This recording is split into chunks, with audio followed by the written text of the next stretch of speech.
Isn't just taking shortcuts when it comes to advertising. It's constantly analyzing visual cues to help you make quick choices about where to eat, the best route to take home, and who to trust. And when it comes to trust, your brain takes a surprising amount of shortcuts, sometimes based only on what someone's wearing. It's called the expert fallacy, and we all fall victim to it every day. Don't think you get manipulated that way? We're about to put the expert fallacy to the test. Comedian Jay Painter is posing as a reporter, complete with suit, microphone, and camera. We want to see if those cues are powerful enough to make folks believe some absurd news stories that he's made up. Think you wouldn't fall for it? Let's watch. Excuse me, sir. Yes. Hi, I'm Jay Painter, National Geographic News Network. I was just wondering if I could ask you a quick question. Absolutely. Sir, as I'm sure you heard this morning, Texas has announced that they are seceding from the United States. Is that correct? Yes. Can I just get your reaction on this? I'm very disappointed.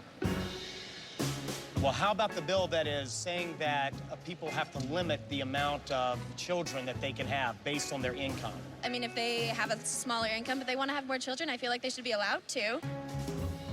Scientists in Sweden today announced the first human clone. What do you feel about the moral implications of this, sir? I did not know that. Excuse me. Are you aware of the bill making its way through Congress that will limit the number of children that people under a certain income may have? Oh, wow. Exactly. Well, This is a real law. yes. I cannot believe this. No, it's a real Wow. law. Sure, it's funny, but what's going on here? Your default setting is trust. You go along with the person in authority. You go along with what everyone else is doing. Because that's the way evolution has conditioned us for generations. Going along with the tribe often upped your odds of survival.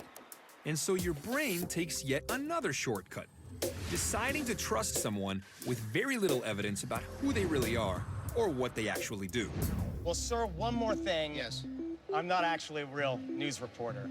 This is the TV show Brain Games. We just made up those news stories right now to test if people will believe anything anybody in a suit with a camera tells you. How do you feel about that? Yeah, that was Did you believe me? A little bit, actually. Kind of did. Yeah? I had my doubts, but then again, because he wore a suit and a tie and the cameras and so forth, I did believe him. I think if he would have come up dressed up in a t-shirt, I don't think I would have believed him as much. Someone in a suit seems like they'd be more persuasive. You looked pretty serious. With the camera and the suit and the microphone, it was pretty persuasive. When you fall for the expert fallacy, it's not because you're dumb or naive. Before you even start to consider how wacky the information is, your brain has already taken a shortcut, trying to streamline its workload once again.